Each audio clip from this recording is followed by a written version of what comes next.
Yazlar kışlar uçan kuşlar tanığımdır. Ayrılıklar yolum oldu.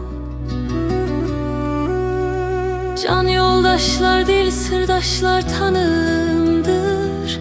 Ölümlerden gülüm soldu. Anam bacım arkadaşlar tanığımdır. Zulüm gelip beni buldu. Oy dağlar, yalçın dağlar, dumanı hırçın dağlar. Gün olur devran döner, ağlayan bayram eyler.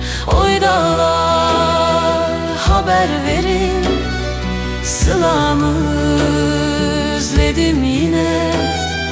Kuş olup kanat gerin, yolumu gözledim yine. Yolumu gözledim yine. Oy dağlar, oy dağlar, kın olup bıçak verin.